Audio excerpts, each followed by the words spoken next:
So it's a fundamental question about what kind of city do we want. So if you go from 2000 to 2013, which is the year I got elected, that 13-year period, 250,000 people moved out of the city of Detroit. When we got slammed with the recession in 2009, 2010, people left in massive numbers. If you took the entire city of Dearborn and the entire city of Dearborn Heights, you've got about 160,000 people. If you can imagine them being totally gone in 13 years, it doesn't approach what we had. And so it's really been the defining characteristic of our community since then, is that we had people leave a whole lot of structurally sound houses when they were underwater on their mortgages. And if you had a $150,000 mortgage and you couldn't sell your house for $50,000, people left out of East English Village. They left out of Boston Edison. They just cleared out of these neighborhoods. And so we've gone at this hard. And in the last 6 years, we've knocked down 21,000 houses. We've also rehabbed 8,000. We sold 8,000 houses that were vacant to families that have fixed them up. And the people who bought them are 70% Detroiters. The great majority are renters who wanted to go back to being homeowners. So if you think about what we've done, we've taken 30,000 houses that were abandoned 6 years ago, and they're either gone or occupied today. We've got about 20,000 left. And the way the federal money worked, which I went up to Washington, D.C. repeatedly, lobbied President Obama and Congress to get that money, the $265 million that did that. It came with a law that said you can only demolish in federally approved zones, which were the most dense zones of the city. Mm-hmm. So basically, the vast majority of demolition occurred in neighborhoods that were 70% or more occupied. If you were in a neighborhood that's less than 70% occupied, you saw very little demolition. So here's our question. Do the people in those other neighborhoods deserve to be able to raise their children, their families in a blight-free neighborhood? Or should it only be the stronger neighborhoods? And so the last 20,000, we've got a lot of houses that we can renovate. So today, we know the land bank owns 8,000 vacant houses that can be renovated. And so what City Council said is, before we knock anything else down, let's save every house we can. And I thought they were right about that. And so the first thing we're going to do is take those 8,000 houses and secure them, clean them out, put the clear view, you've seen this, the really high definition plastic over the doors and windows, cover the holes in the roofs so that those 8,000 houses can be renovated. You can put in a furnace and the like. You don't have to worry that it's stolen because we've got the house secured. Then we have enough to knock down 8,000 more. And what we're going to do is we're going to knock down every house in the city this year. If the abandoned house is between two occupied houses. So we've got a couple of thousand abandoned houses that are literally between two occupied houses, which means two families go to bed every night wondering if that house next door is going to catch fire and spread to their house. And then we're going to knock down every other house that's next to an occupied house. That pretty much takes us through the next 8,000.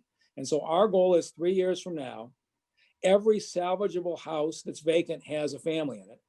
And nobody lives next door to an abandoned house. And so the only way to do this is to sell bonds. We could sell $250 million bonds because our credit rating's been upgraded 7 times. We can sell $250 million worth of bonds without raising your taxes above what they are today. If we had sold any more than that, we would have had to raise taxes. And I didn't want any part of a tax increase. So that's how we sized this, was this is a level that all the financial experts have certified won't cause taxes to go up. And then the other thing is this, we want to employ Detroiters and we want Detroit companies to do the work. When we were operating under the federal rules say you can't give a local preference, that a federal tax dollar is the whole country's. You can't give preference to Detroiters. Because these will be Detroit bond proceeds, we are going to give preference in the bid process to if you're Detroit headquartered, if you have an office here, or if you've hired 51% Detroiters, you will get preference on all of the bids with those things. We're setting aside 30% of the bids only to small companies from Detroit who are overwhelmingly African-American. And we are requiring all of these contractors to hire 51% Detroiters. And for anybody who thinks you don't have qualified Detroiters, I don't know if you saw the announcement yesterday, but Fiat Chrysler has now hired 4,100 Detroiters for that new plant. And FCA is saying publicly, there's lots of talent in this city. And we are confident we can put that talent to city work to work renovating and knocking down the homes. So this is a decision of the people of the city. And to me, it's an equity question. The better neighborhoods have seen their property values double and triple in the last 5 or 6 years. The neighborhoods we couldn't spend the demo money in because of the federal rules, I think they deserve to raise their children blight-free too. And that's what I'm campaigning for. I'm Branden Snyder, Executive Director of Detroit Action. We're a grassroots, member-led, community-based organization, building power for working class Black and brown folks here in Metro Detroit. So part of, my contribution to this conversation is to sort of offer a alternative perspective or a different perspective that's rooted in community, and also articulates, some of the thoughts of why groups like ours at Detroit Action and homeowners and renters are unsure about Prop N and are, pushing folks to vote no. So, I just want to say just from a place of full transparency is that, I believe that there's some level of demolition and focus on blight is, necessary and useful. But, at its core, it's really just a tactic. It's not a strategy. It's not a vision of how we get to a better place. It's a tool that we use to get to a better place. And, you can't demolish your way into a more prosperous, equitable, peaceful Detroit. But unfortunately, like the mayor and the land bank, traditionally just use that tactic and they overuse that tactic. They focus on it because it creates, a tangible result. You can see a house being knocked down. But what Detroiters like myself and Detroiters that are members of Detroit Action don't see is like the development and focus on neighborhoods, making sure that they're more equitable, making sure that there's more affordable housing, making sure that we are renovating and doing something with dilapidated homes. And, the strategy, but, the tactic of just, we're going to demolish our way through these neighborhoods, is not a strategy for long-term improvement. It's a strategy is more complicated. It requires a bottoms-up approach that is like rooted in community groups in neighborhoods and other stakeholders. And it has to be done with the emphasis on, non-market community-based solutions. So it's not something that the mayor or Prop N really focuses on. So a really good example of that, if you are interested in like more thoughts and more opinions on like, what does it mean to like get ourselves out of this situation around blight and like actually build towards a more prosperous neighborhood, you can see in my mentor and our board chair, our board secretary, Greg Marcus, and you wrote in the Journal for Urban Affairs a few months back about an article on future cities. So if you're interested in more thoughts around like what that looks like.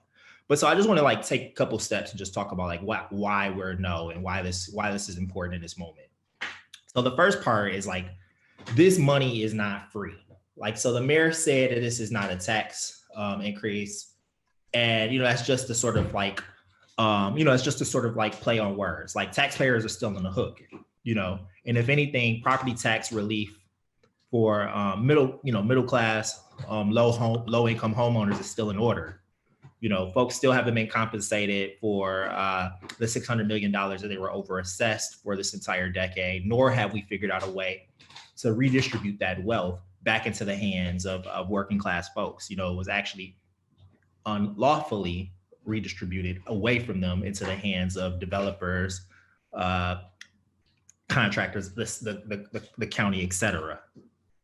I think the other part that I want to like lift up is like when we talk about like this bond, Like it's taxed at, or it's labeled at $250 million, but that's not even including the other part of the price tag. The other part of the price tag is the interest that we'll pay. The interest is about $240 million that we'll have to pay, and we'll be paying, for years. And then finally, I just want to lift up like one other key important thing that we're thinking about at Detroit Action is that there had, while we're talking about knocking down 8,000 homes and preserving 800,000 homes, that's not necessarily, it really only applies to about 6,000 homes that we're going to preserve. The other 2,000, the Detroit Land Bank won't even touch because they believe they can sell them in year one. So they need to worry about slowing deterioration because they think they can produce sales really quickly. The real question is to whom? The reason I'm voting no on one is because there are no new capital resources to ensure that Black and brown homeowners can buy any of those 8,000 homes that'll be preserved. I'm not against homes being salvaged. I'm not against, again, as I mentioned earlier, I'm not against development. I'm not against demolition, but there's actually no mechanism in place to make sure that the market forces won't push those 8,000 homes into the hands of developers and speculators. And if you put 8,000 homes in the market without access to capital for Black and brown working class folks, we know that they'll go to mostly white investors, mostly white speculators, folks who are trying to flip homes, who will get those homes over the people who are in these communities. And that's a driver of gentrification. And then just lastly, just before I close out, when we do the math, the city's talking about $15,000 per home to fix it. That $15,000, if anybody who's done development knows, isn't going to be enough to actually,